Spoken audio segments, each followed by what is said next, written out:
influence, and a commitment to compliance.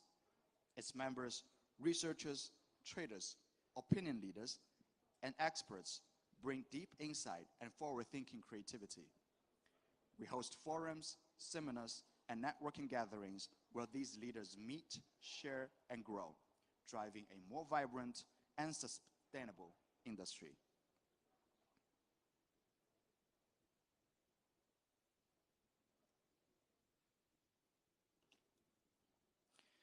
In our journey to build a healthier and more transparent Forex ecosystem together with the industry leaders, we realized that many professionals across this sector has been quietly making meaningful contributions, yet those efforts often go unseen. That is why we launched the Golden Insight Award, a global recognition dedicated to honoring individuals and institutions that have made outstanding performance and contributions to the development and compliance of the Forex industry. This award is more than just a trophy. It's a statement of value. It aims to set new benchmarks and higher standards for excellence, integrity, and responsibility in trading, establishing a credible and influential authority award that celebrates those shaping the future of our market. Through the Golden Insight Award, we hope to gather even more forces within this industry, uniting regulators, brokers, and innovators to drive progress together and continue building a more transparent and trustworthy global trading environment.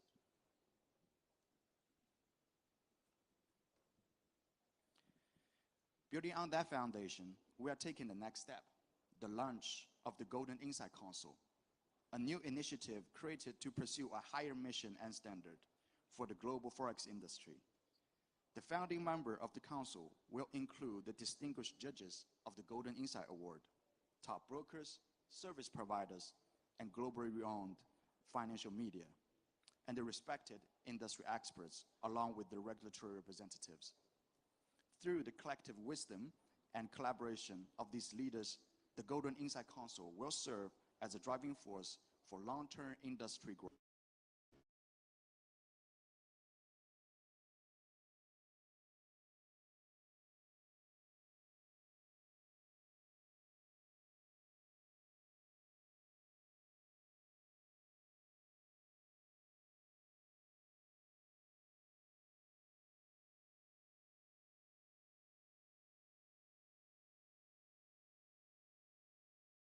Based industry white paper, where experts and institutions contribute real insight to a deepened understanding of our vibrant region. And third, a series of online and offline gala events, connecting partners from around the world to celebrate collaboration and progress. For the traders and investors who empower this ecosystem, the council is also built for you.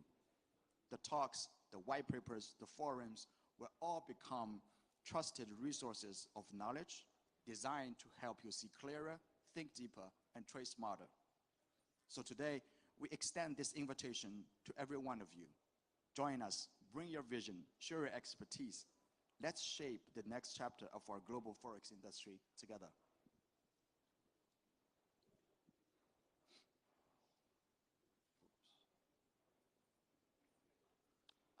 And back to today's main course, the expo itself. We put together a full day of ideas and conversations that you wouldn't want to miss. You'll hear from the regulatory representatives who will share their views on where the market is heading.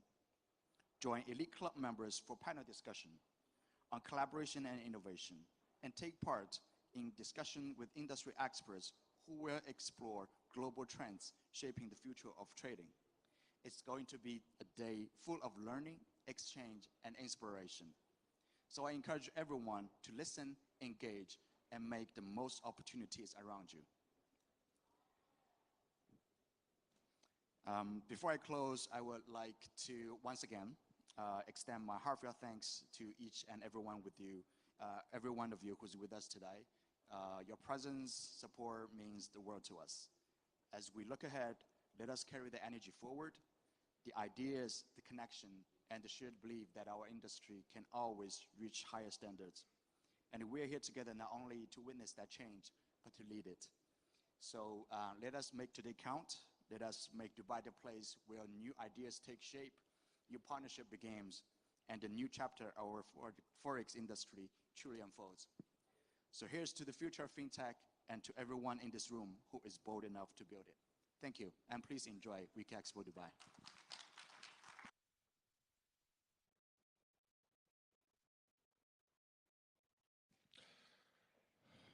Thank you, Chris. Our next speaker is leading expert in financial rating and Islamic finance.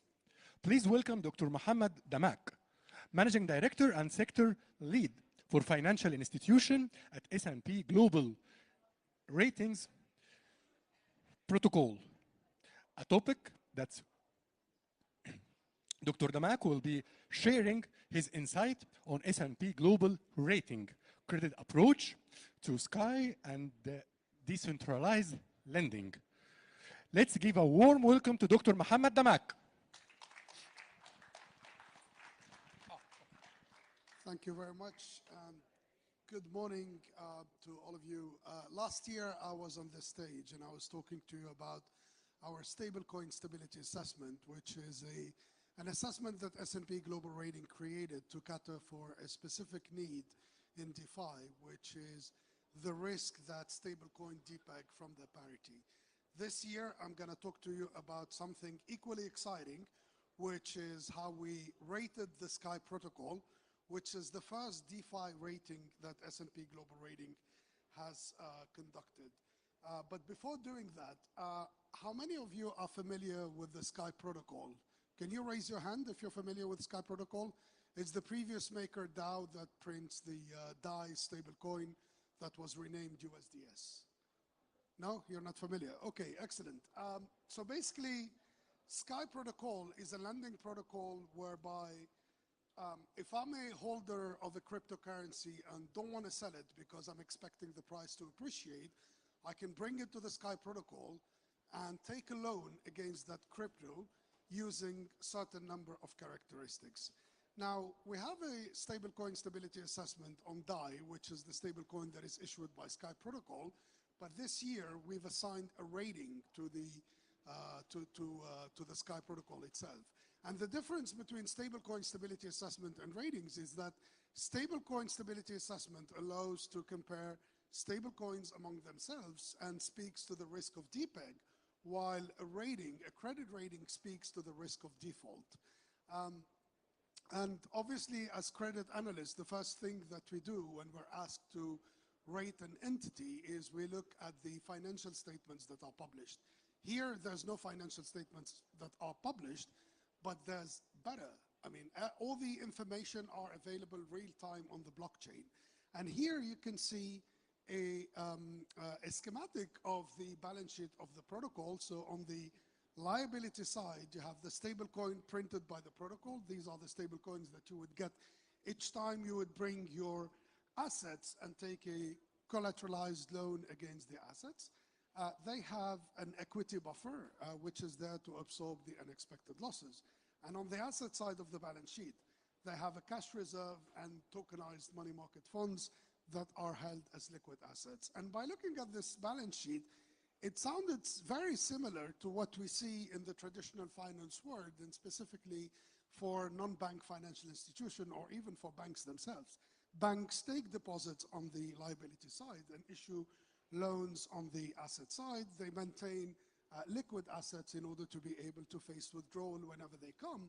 And they have an equity buffer that is typically decided by the regulation, the prudential regulations that asks bank to set aside capital in order to cover unexpected loss. So the starting point was that given the similarity with financial institutions, we may want to start with the financial institution methodology. But then the next challenge that we face is how do we define default?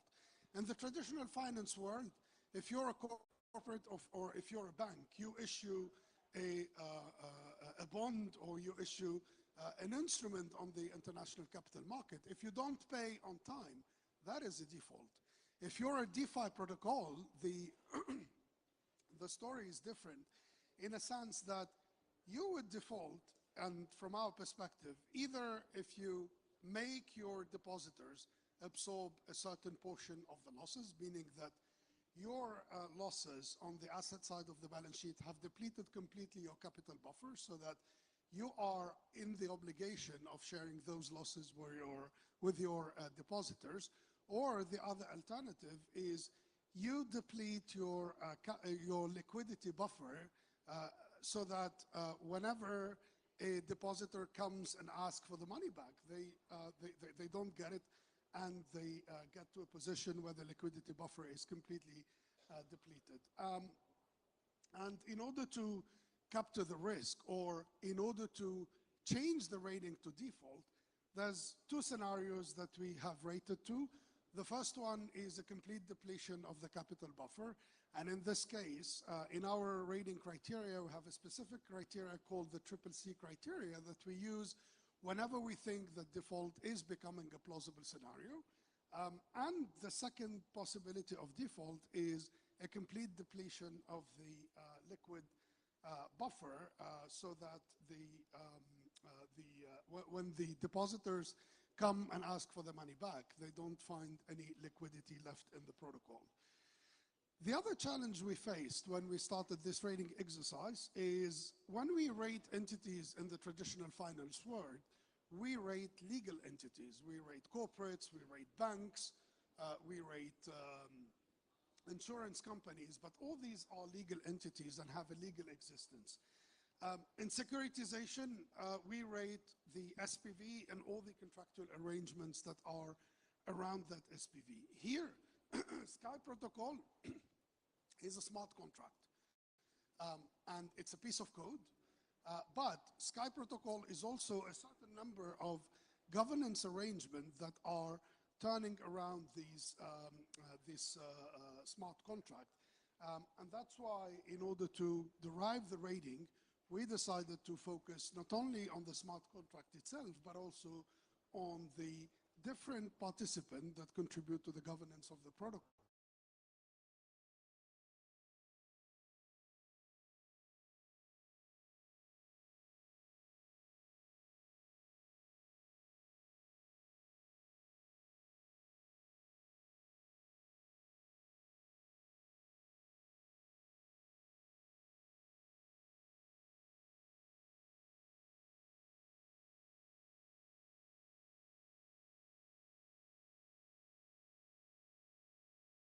Has a decentralized governance structure.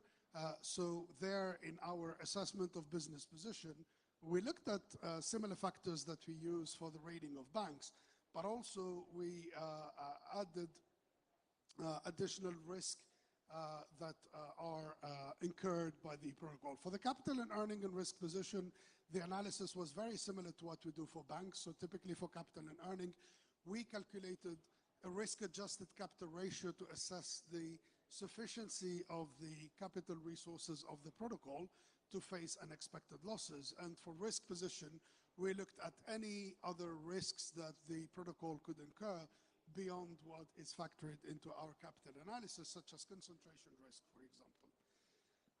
We came up with an overall rating at B- stable. Here you can see how the methodology incorporates additional notches or deduct notches in order to reflect the risks that are incurred by the protocol versus the anchor. We came with a B- rating. A B- rating is at the lower end of the rating scale, but it helps to put the protocol on the global map of the fixed income instruments. A B- rating for Sky Protocol is compared to a B- rating that we would assign to a bank, or that we would assign to a sovereign or a corporate. Ratings comes with outlook, whereby we as analysts try to come up with potential scenarios that could lead to a rating upgrade or rating downgrade down the road. For Sky Protocol to be downgraded, obviously liquidity is one of the important considerations that we look at.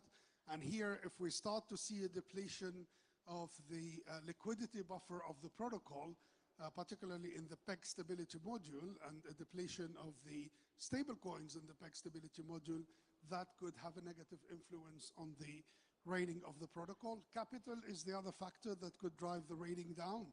So for example, if we start to see significant losses on the cryptocurrency-backed loans of the protocol beyond the capital buffer of the protocol itself.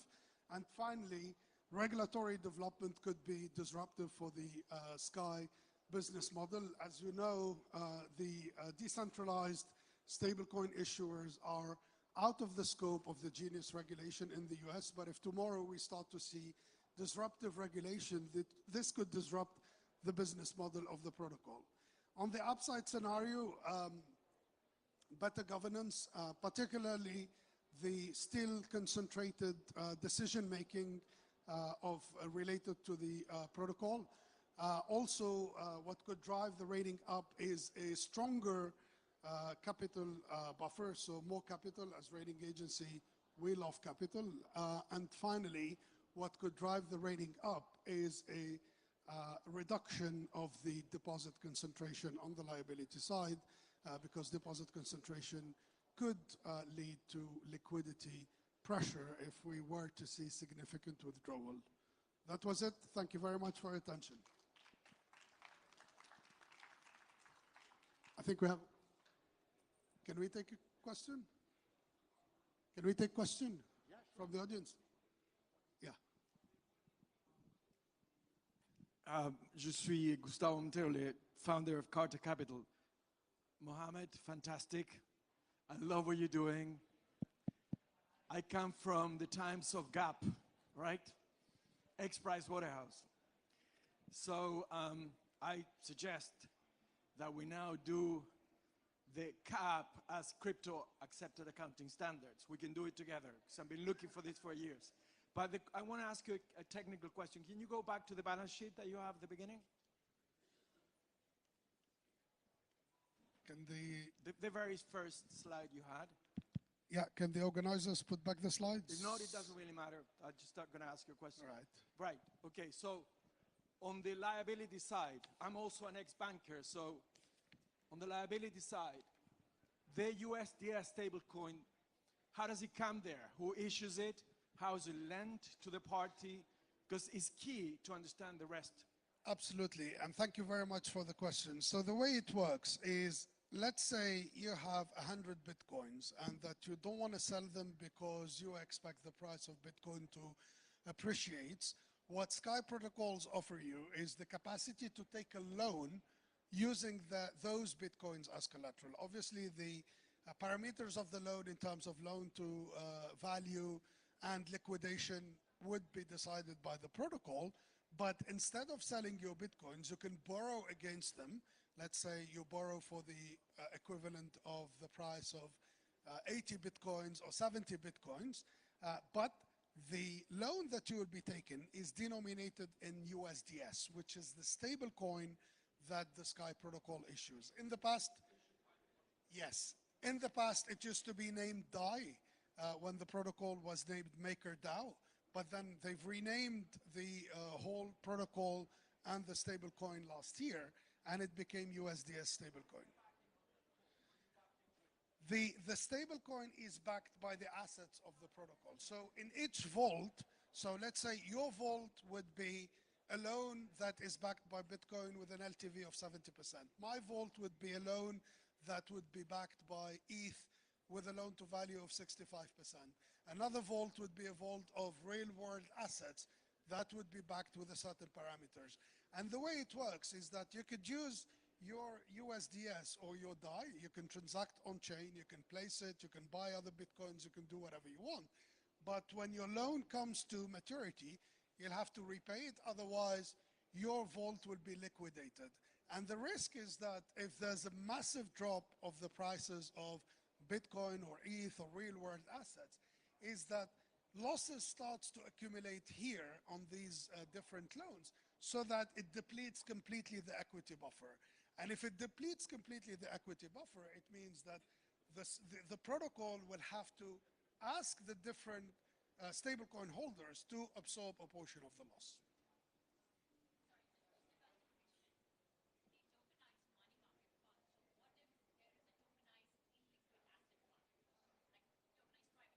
Yes. Yes, and they have some vaults with real world assets that are less liquid than a tokenized market fund, or that are less liquid than the ETH or the Bitcoin or the other cryptocurrencies. And there it will have different parameters in terms of loan to value, but also threshold to liquidation. So if your vault hits the threshold, then it would be automatically liquidated so that it can protect the overall protocol.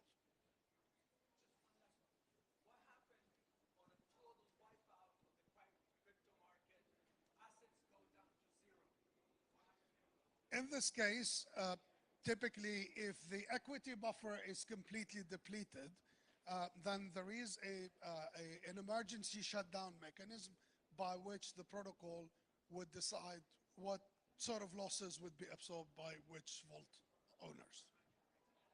Thank you.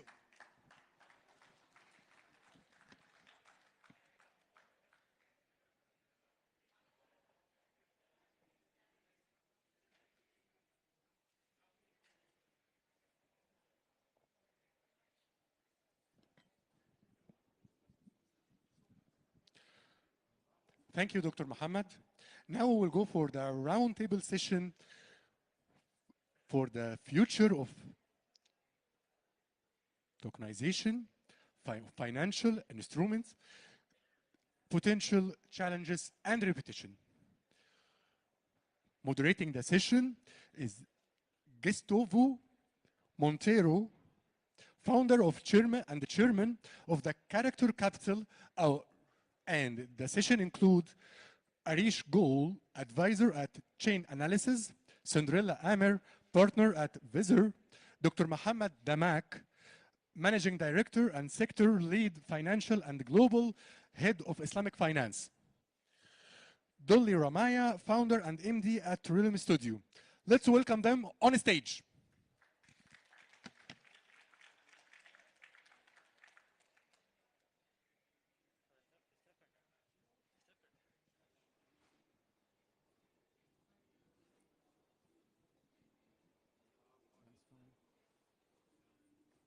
I'll sit a bit like this so that I can see you.